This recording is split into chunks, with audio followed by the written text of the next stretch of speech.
tonight we're talking to a man who certainly embodies that title of 80s legend, as you may have surmised from our opening track, Tainted Love, which debuted at number 1 in 1981. He's also a massively popular solo artist who's recorded an extraordinary catalogue of records from Russian folk to Spanish flamenco music, right up to the present day with his current album called Happiness Not Included. He's going to be performing at Rewind South this weekend, taking to the stage on Sunday night, in fact. So welcome to Soft Cells, Mark Almond. Hi there, Jackie. How are you? Oh, I'm really good. It's such a pleasure to speak with you. Thank you so much for taking the time. Oh, pleasure. Thank you, Jackie. So on the most recent album, Happiness Not Included, I love that title, by the way, one of the tracks is Purple Zone, on which you've collaborated with the Pet Shop Boys. I love the video to that track with all of you in it together. It was great fun to do, actually. I mean, it was lovely because I'd actually recorded a version of the video a couple of months beforehand, because it was going to be a solo, like a Soft Cell solo track, really. And then the Pet Shop Boys came in and they did their part on the record. They came to see us live. They loved the song and they did some part on the record. And then so we had to redo a lot of the bits of the video all over again so they could be in it. But it was great, man. We had a lovely day working with them, and they're so good. They're so fantastic to work with. Oh my God! And I love the video. You as the Tony Bell ice cream man. I know but we've had a bit of a disaster on the day there, Jackie, because I was trying to learn how to actually. Have you ever tried to go and actually do an ice cream from one of those machines? Oh, one of those. Is it hard? Really difficult. It's really, really hard because the ice cream just went everywhere. There were 99s and ice cream and hundreds and thousands and everything all over the place. I made a total mess, so I'm going to be no good as an ice cream man. That's not a future job for me. Let's get out of this life. I'm afraid.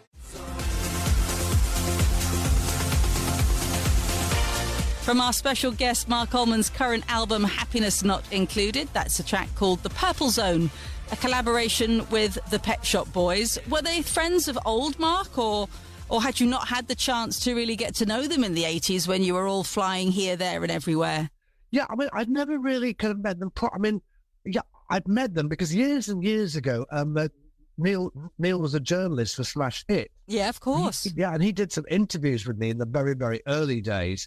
And then I'd passed them, we'd met in passing, had a quick words here, a few words there, maybe met them in a club, had a little, and everything. They never really got to properly sit down and have a chat with them. So it was really nice to get to know them a bit better, and because we're part of the same heritage, the same duo heritage. I think it was just a beautiful thing that both of us came together. Because I always say the UK's most influential electronic band with the UK's most successful electronic band. So the two of us coming together, it was a really kind of magical moment of pop, I think. What do you think about sort of the resurgence in the popularity of 80s music and 80s artists? Because what I've found is that quite a few artists that I'm talking to sort of either going to 80s festivals, and appearing with other 80s artists, but they are also creating new music as well. So they're obviously playing their back catalogue, but they've got new music that their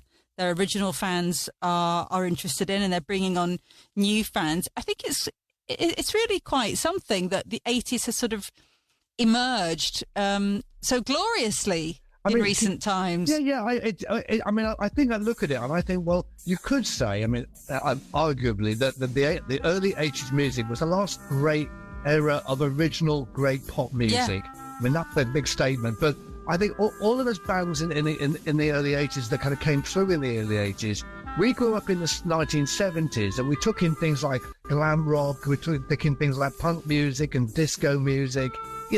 Britpop wasn't the same. It didn't have the kind of the glamour and the dress up appeal that the 80s music did. And so that's why people still love it. And young people as well, loving the records that their parents had. So when you go to those 80s festivals, they're unbelievable, actually. They're thousands and thousands of people, all dressed up. When I sing Sail Away Goodbye, people have hundreds and hundreds of inflatable pink flamingos waving them back and forth. And it's a real celebration of a time that people felt really happy and really hopeful, and they could dress up and celebrate still being young, which was great. Standing in the door of the pink flamingo crowd. Say hello, then wave goodbye. Say Hello, Wave Goodbye, a huge hit in 1982 for Soft Cell from their seminal album Non-Stop Erotic Cabaret. And we will be back to continue our great conversation on the evening show with tonight's special guest, Soft Cell's Mark Almond. Next. Welcome back to the evening show with Jackie Brambles. Tonight, our special guest is Soft Cell's Mark Almond. And as we are wont to do for these great conversations, Mark, we like to get a sense of the early musical influences throughout your life. So going back to your childhood or adolescence maybe, do you remember the first record that you ever bought? First record I ever bought was a record called Witch's Promise by Jethro Tull. The witch's promise was coming. Fire on Sesame Street. That was the first record I ever bought. I think, you know, I bought. There were 2 or 3 records. The first records I ever bought. I think there was "Witch's Promise" by Jethro Tull, "All Right Now" by Free, "Green Manalishi" by Fleetwood Mac. Now when the day goes to sleep and the full moon darkness cooks. And then "Ride Away Swan" by T-Rex. And when I bought that record, everything kind of changed for me. You know, it just made me see music in a different way. It was a great, so simple pop record that I really, you know, I just loved it. And I love that simplicity of pop music that kind of stayed with me. And when we recorded Tainted Love, I went back to thinking about "Ride Away Swan," actually. And I was thinking that there was really, it was such an empty sounding record. Yet it's such a great pop sound, a vocal, a guitar, a bass guitar and a bongo drum, I think. And so when we did Tainted Love, we wanted that space of sound, you know, that very minimal sound, that sparse sound, which was so lovely. And there's sort of a connect. I know that you have that. You know, you love Mark Bolan as and have very sort of fond memories of his music, and you have that connection through Tainted Love, don't you, to him? For listeners who aren't aware, what is that connection? Well, Gloria Jones, who sang, was one of the original people who sang Tainted Love, was of course Mark Bolan's girlfriend. I'm not sure I think it was his wife, and sang the backing vocals on many of those T-Rex records as well. Ride it all out like a bird in the sky. Was ride it all out like one that the people of a belting where you along, baby, can go. Ride a White Swan. Of course, T-Rex, a huge influence on our special guest, Mark Almond. And another significant influence on you musically, back in the early days, was the other half of Soft Cell, David Ball. So you sort of came together, you met as students at Leeds Art School, was it? Is that right? We did. It was Leeds Fine Art Department and Leeds Polytechnic. I think Dave was a couple of years behind me. I'd been at the college for 2 years, and then Dave started. And in 1978, 79, I think, around there. And I came to know, I mean, I was just chatting to Dave one day, and we liked a lot of similar things with films, and we loved Andy Warhol and all that sort of, and we had a lot of the same. We were interested in a lot of the early electronic music that was being made and things, and experimental music. And Dave had this strange thing called a synthesizer, which was quite an exotic instrument then, and it had just become available for people to use in their bedrooms, like a small instrument with the microchip. Yes, yeah. And I thought, God, you've got a synthesizer. Now, I've only ever seen those on stage with loads of wires coming from it, and, you know, from sort of prog groups and things like that. And so we got together. And David said, I've written all these songs, and Dave was the original songwriter of Soft Cell, lyrics and music, in the very, very, very first things that we ever did. And I said, well, you know, if you like, I did performance art and theatre, and I thought, well, if you like, I'll have a go at singing some of those songs. Right. So that's how we got together initially.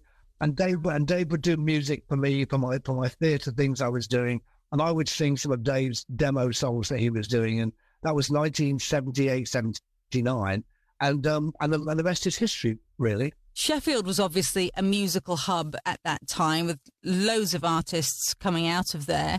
So how was Leeds in that regard? And Leeds was a great place to be a student because there was lots of music venues, small music venues, music clubs, and all the bands came to Leeds. So everybody came through Leeds at one point or another. I mean, my first week at our college was the Anarchy tour with the Sex Pistols and the Damned and the Clash and the Heartbreakers. So that was that was my first week there. So it was a really treat for if you were a musical fan.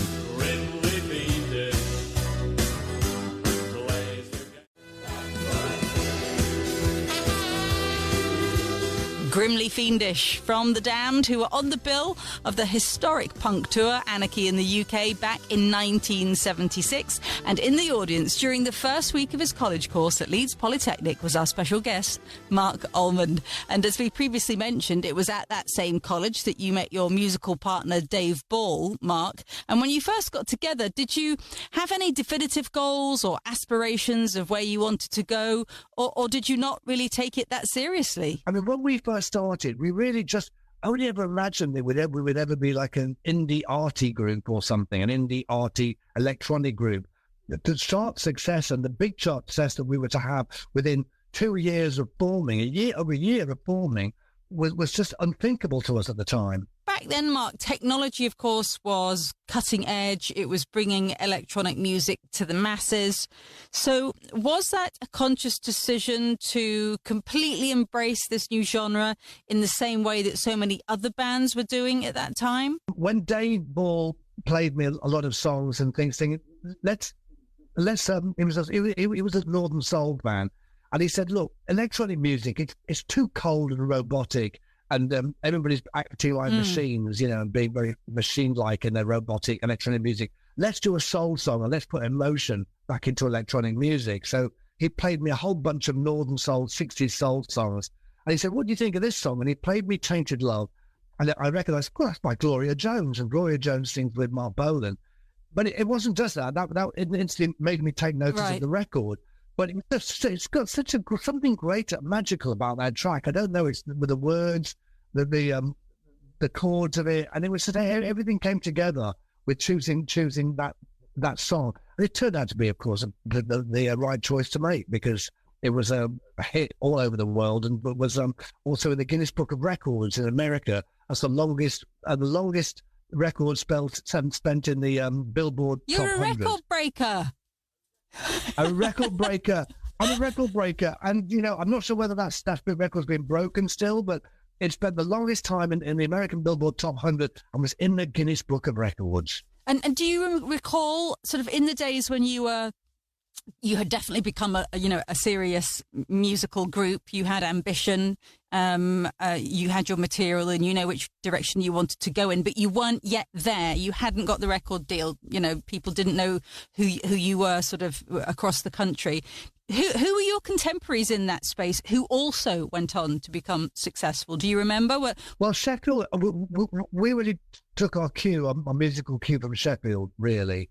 Because, Sheffield was very, very near Leeds, and there was a whole early electronic music scene that was happening in Sheffield with groups like Human League, with groups like Cabaret Voltaire, and also a band called Vice Versa, who later became ABC.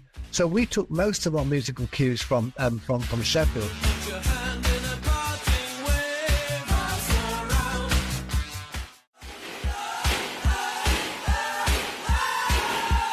The Sound of the Crowd, the track that first broke through into the top 20 for Human League, just a few months ahead of Soft Cell. Human League, of course, were one of the many exciting new bands coming out of Sheffield in the early 80s, which was only a hop, skip and a jump from Leeds, where Mark Almond was at college. I don't know what they were putting in the water back then in that northern neck of the woods, but thank you for all that amazing music that we all got. And we will be back with more of our great conversation with the legendary Mark Almond next. Welcome back to the evening show with Jackie Brambles, and our special guest tonight is Soft Cell's Mark Almond, gearing up for his Rewind South Festival appearance. He'll be on stage at Temple Island Meadows near Henley-on-Thames on Sunday, the 20th of August. But in the meantime tonight, he is here with you and me to cozy on in for our great conversation. Before the break, Mark, you were talking about the musically fertile north of England area that spawned Soft Cell amongst a number of high-caliber fellow artists. And you all seem to break through to become successful chart acts at roughly the same time. Can you describe what that experience was like, to go from being art students who were skint and struggling, but ultimately completely free to do as you please, to being a famous band who were signed to a big record label and whose daily schedules were managed to within an inch of their lives? I mean, we had 4 very intense years. Those first 4 years of Soft Cell were very, very intense. And we're suddenly thrust into this what was quite a corporate world, with people. We were art students, people saying to us, you can't dress like that, you can't look like that, you can't do this, you can't do that. We would say, well, look, we've come from, 5 years at art college where we could express ourselves how we wanted to. And here you are telling us, don't wear that, don't do this, don't do that, speak to this person, speak to that person. And it was just very, very intense. We had a whole string of hit singles. We were on Top of the Pops quite a lot in those early days. We were sent to New York to record our first two albums. Were recorded in New York. Our first album was done there. And it was all very, very intense. So we burnt out quite quickly. And we parted company when we were in 1984, thinking we just needed a break and to walk away from all this for a while. And I think neither of us thought at the time this is going to be a permanent split. We thought we'd come back together when we finally got our heads together, and we've decided what we want to do. We'll come back together and do something else. And 17 years later, we made another album. and then 20 years later after that, we made another album. So, well, you can't rush these things, Mark. And when you first started to become successful back in the early 80s, do you remember the moment when life began to change quite rapidly? Well, when we started Soft Cell, it was very much like an extension of just being an art college project, like an indie. We thought we'd maybe do quite well as an indie arty band. And then there was this moment when you get a phone call. And we were living in student digs, got a phone call, and your record's been played on the radio, and it's it's going to go into the top 20, and you kind of, and that's a kind of you're just totally shocked by that. And when you get that other phone call, the record's got to number 9, and then and this was a payphone in the student digs. I'm taking as a call for you on the payphone, and then it's like your record's going into the top 10. We wanted to do Top of the Pops. And that is an unthinkable moment when suddenly your entire life changes. Do you remember any of the other people that were on that first one with you? Do you have a clear recollection? Oh my God. Do you know what? I think it was Sakin Stevens and Annika doing Japanese Boy or something like that.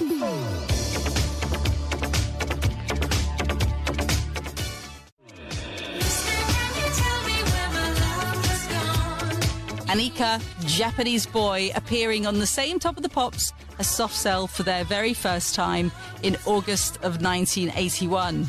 And back then, Mark, was it very friendly, or were there a lot of sharp elbows? Was there some tension between the emerging artists? Yeah, I mean, back in those days, in the early 80s, 81, 82, it was very competitive. And I think lots of the kind of you were set up against each other. It was like sort of battling it out for sharp positions. And everyone was quite bitchy to each other. Actually, everyone was quite planning to start digs at each other in the press, and putting each other down. Like so and so would say something about Duran Duran, and Duran Duran would say something about Spandau Ballet, and Soft Cell would say something about something else. So it was all. But then we were all, when we ever came down to London to do promo, we were all put together in this hotel called the Columbia Hotel. Right. And all the bands used to stay there, and used to come down in the morning, and there'd be Human League sitting over there on the breakfast table. There'd be sort of members of Spandau sitting over there,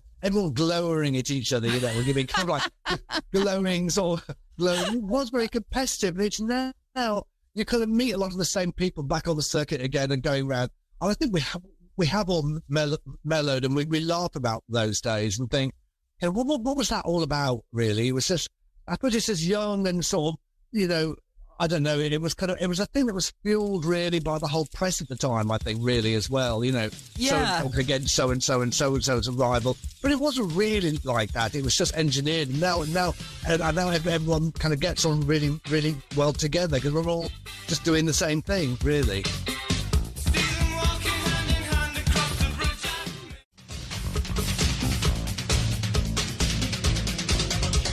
Duran Duran with Girls on Film, who also appeared on Soft Cell's very first Top of the Pops with that track, whilst giving Spandau and Soft Cell the side-eye through frosted blue eyeliner, no doubt. So, Mark, let's talk about your own tracks now. And when it comes, as I've found, again, with other artists, there's generally one iconic one that is most sort of closely connected. And, of course, it will be Tainted Love. For you guys, and I'll ask the same question of asked lots of artists, and that is that an albatross around your neck? Have you become bored over the years in parts by doing it, or do you love it as much now as you ever did? Never. It is not. I think every artist who has that massive record, for us, say Tainted Love, you go through this little period where you kind of hate it for a little while. But then you have to embrace it again and learn to love it, because something like Tainted Love, for example, it took on a life of its own. It still has a huge life now.